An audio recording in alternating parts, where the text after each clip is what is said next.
देश के सबसे बड़े कोर्टरूम से निकला एक चुभता हुआ बयान और उसका नतीजा भारत में 1.5 करोड़ युवाओं का एक ऐसा अभूतपूर्व विद्रोह जिसने सबको चौंका दिया। देखिए, ये सिर्फ कोई रैंडम सोशल मीडिया ट्रेंड नहीं है, ये एक पूरी पीढ़ी के सुलगते आक्रोश की कहानी है। तो चलिए, आज के इस एक्सप्लेनर में हम इस पूरे मामले की गहराई में उतरते हैं और समझते हैं कि आखिर ये कॉकरोच अपराइजिंग है क्या। तारीख थी 15 मई 2026। यही वो दिन था जब इस पूरे आंदोलन की चिंगारी भड़की। भारत के मुख्य न्यायाधीश सूर्यकांत ने एक अदालती सुनवाई के दौरान कहा, ऐसे युवा हैं जो कॉकरोच की तरह हैं, जिन्हें कोई रोजगार नहीं मिलता, समाज के परजीवी। जरा सोचिए, जब देश की सबसे बड़ी न्यायिक व्यवस्था के शीर्ष से युवाओं के लिए ऐसे शब्दों का इस्तेमाल हो तो उसका असर कैसा होगा। इस एक छोटे से वाक्य ने एक ऐसी लहर को जन्म दे दिया जिसकी शायद किसी ने कल्पना भी नहीं की थी। भाग 1, the spark of the swarm, a viral youth uprising. देखते हैं कि ये सब शुरू कैसे हुआ। अब जरा इन आंकड़ों पर गौर कीजिए। 21 मई 2026 तक कॉकरोच जनता पार्टी यानी सीजेपी के इंस्टाग्राम फॉलोअर्स की संख्या 1.5 करोड़ पार कर गई थी। और अगर हम इसकी तुलना करें तो सत्ताधारी भारतीय जनता पार्टी के आधिकारिक हैंडल पर उस वक्त 87 लाख फॉलोअर्स थे। मतलब एक हफ्ते से भी कम समय में एक 30 साल के छात्र अभिजीत दिपके द्वारा बनाई गई एक सटायरिकल पार्टी ने इंटरनेट पर देश की सबसे बड़ी राजनीतिक पार्टी को मीलों पीछे छोड़ दिया। ये कोई छोटी बात नहीं है। और दिलचस्प बात यह है कि ये मूवमेंट सिर्फ इंटरनेट या मीम्स तक ही सीमित नहीं रहा। 3.5 लाख से ज्यादा लोगों ने तो बकायदा ऑनलाइन रजिस्ट्रेशन कर लिया। इसने डिजिटल दुनिया की सीमाएं तोड़कर जमीनी हकीकत का रूप ले लिया। देश भर में युवा कॉकरोच की वेशभूषा पहनकर सड़कों पर उतर आए। वो सफाई अभियान चलाने लगे, सड़कों पर नाटकीय तरीके से विरोध प्रदर्शन करने लगे। उस एक अपमान को उन्होंने अपना सबसे बड़ा हथियार बना लिया था। अब जाहिर है, जब मामला इतना बढ़ने लगा तो सिस्टम की तरफ से डैमेज कंट्रोल की कोशिश भी हुई। मुख्य न्यायाधीश कांत ने अगले ही दिन सफाई देते हुए कहा कि उनके कहने का मतलब उन लोगों से था जिनके पास फर्जी डिग्रियां हैं, और उन्होंने युवाओं को विकसित भारत का स्तंभ भी बताया। लेकिन तब तक बहुत देर हो चुकी थी। सीजेपी के संस्थापक ने इस सफाई को सिरे से खारिज कर दिया। उनका तर्क बिल्कुल साफ था, किसी के पास वैध डिग्री ना होने का मतलब ये नहीं है कि आपको साथी नागरिकों को परजीवी कहने का अधिकार मिल जाए। भाग 2, symptoms of a broken system, the real rot. आखिर युवाओं में इतना गुस्सा भरा क्यों है? 29.1%। भारत में ग्रेजुएट युवाओं की बेरोजगारी दर ठीक इतनी ही है। जरा इस आंकड़े को जहन में उतरने दीजिए। ये उन लोगों की बेरोजगारी दर से 9 गुना ज्यादा है जो कभी स्कूल ही नहीं गए। हमारा देश हर साल 80 लाख नए ग्रेजुएट्स तैयार करता है, लेकिन हमारी अर्थव्यवस्था उनके लिए नौकरियां नहीं बना पा रही है। और सच कहें तो ये आंकड़ा उन लाखों टूटते सपनों की गवाही देता है जो इस सीजेपी विद्रोह का असली ईंधन बने। अब इस तुलना को देखिए।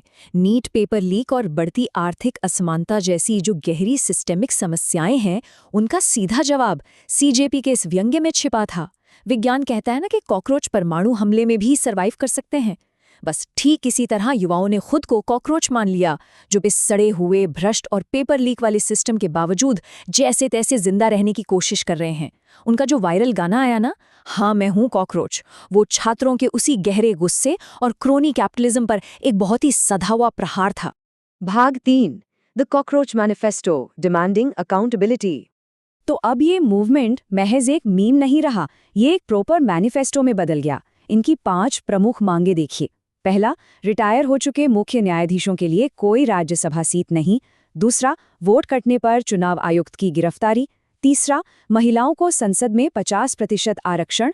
चौथा, अडानी और रिलायंस जैसे बड़े समूहों के मीडिया लाइसेंस रद्द करना। और पांचवा, दल बदल करने वाले राजनेताओं पर 20 साल का सीधा बैन। आप देख रहे हैं, ये मैनिफेस्टो सीधे तौर पर न्यायिक नैतिकता और राजनीतिक अवसरवाद की धज्जियां उड़ाता है। और बात यहीं खत्म नहीं हुई। सामाजिक कार्यकर्ताओं के सुझावों के बाद इसमें कुछ और बेहद दिलचस्प मांगे जोड़ी गई। सीजेपी ने खुलेआम घोषणा की कि वे आरटीआई यानी सूचना के अधिकार के तहत पूरी तरह जवाबदेह होंगे, कोई भी गुप्त चंदा या इलेक्टोरल बॉन्ड स्वीकार नहीं करेंगे, और सबसे बड़ी बात, वो कोई सीक्रेट कॉकरोच केयर्स फंड नहीं बनाएंगे। ये साफ तौर पर वर्तमान सत्ता के अपारदर्शी पॉलिटिकल फंडिंग स्ट्रक्चर का सीधा मजाक उड़ाना था। भाग 4, The Establishment Strikes Back, a chilling reality. जब सत्ता को चुनौती मिलती है तो क्या होता है? बहुत ही जल्द इस मूवमेंट को मेन स्ट्रीम का वैलिडेशन भी मिलने लगा।